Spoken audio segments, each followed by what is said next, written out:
We are now joined by, man, one of the best nicknames in MMA, the karate hottie, Michelle Waterson, in the main event in the UFC yet again. This time, though, at flyweight against Marina Rodriguez.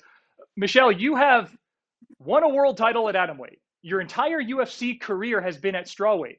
I'd be remiss if I didn't ask, why is this fight happening at 125?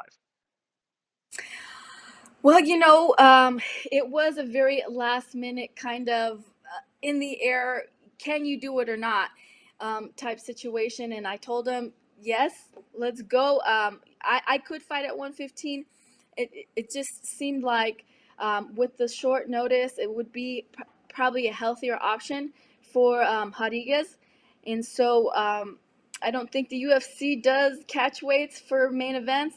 And it's been a long time since I've taken a short fight notice fight, and I was really excited to take advantage of the opportunity and to seize this moment. So we're doing this interview on Wednesday. The weigh-in is a day and a half away. How did the late notice, but getting the extra 10 pounds, affect your weight cut at this stage of the fight preparation?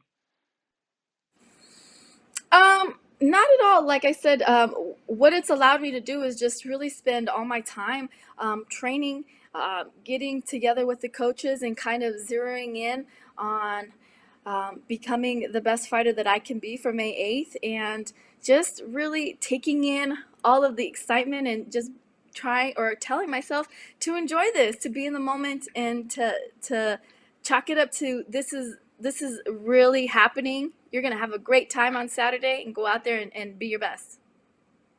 Well, you're coming off a pretty entertaining and quite a notable win over Angela Hill in your last fight. That did snap a 2-fight losing streak for you.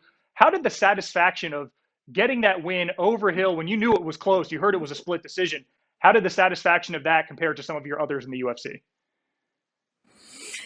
It was just such a sigh of relief. As a fighter, your career, you experience ups and downs, highs and lows, and you experience that with your friends, your family, your coaches, and everybody. So when you lose, everybody else is there with you. But when you win, it's so great to go back home and celebrate with everybody. What I'm most proud about that fight is the fact that I took what I needed to from the fight against Carla, and applied it in this fight. I understood that in those moments when there's no action, that I needed to push the pace, that I need to level up, that I needed to take the fight if I wanted to win. And that's exactly what I did, and I know that's how I secured the win. Well, that loss to Carla Esparza, that was also a split decision. So you've been in a few close fights lately. In your win over Angela Hill in that 5th round, your ki were getting noticeably louder in the final stages. Be real, is that more for you, self-motivation, or is that maybe for the people sitting around the octagon holding pencils? Both. Definitely I was leaving my heart inside the octagon that night. There was no way that I was going to leave with any ounce of extra energy.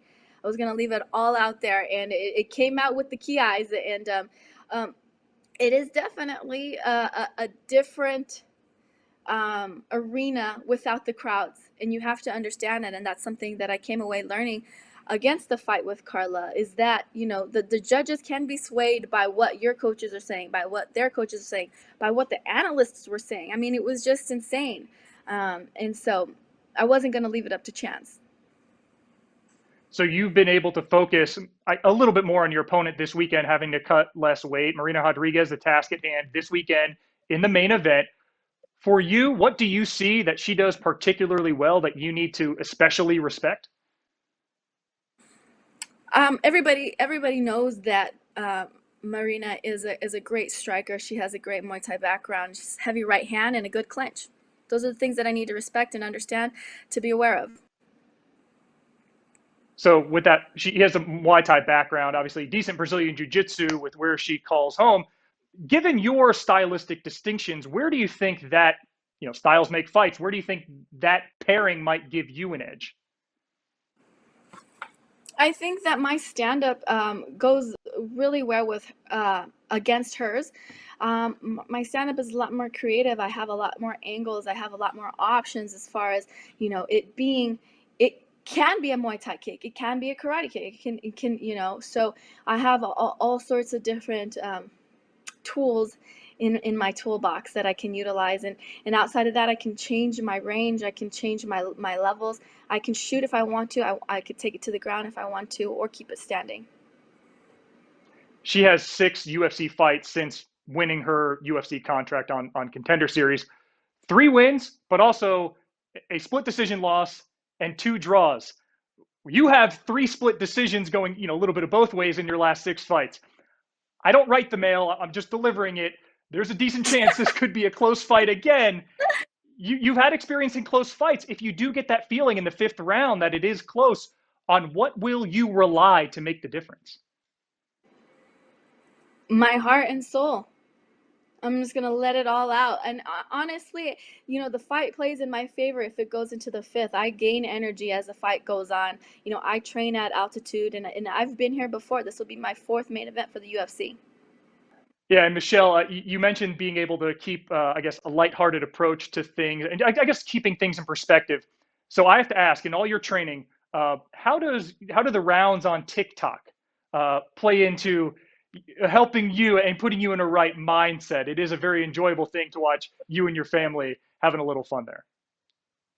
Oh, TikTok's so much fun. And I think it's a way to utilize social media in a positive light to bring my family together and to really show the people that care to watch my life outside of fighting, and how silly we are, and to keep things light, to keep a balance in life, because it can be overwhelming if everything is fight, fight, fight, fight. I'm going to rip her head off, blah, blah, blah, blah.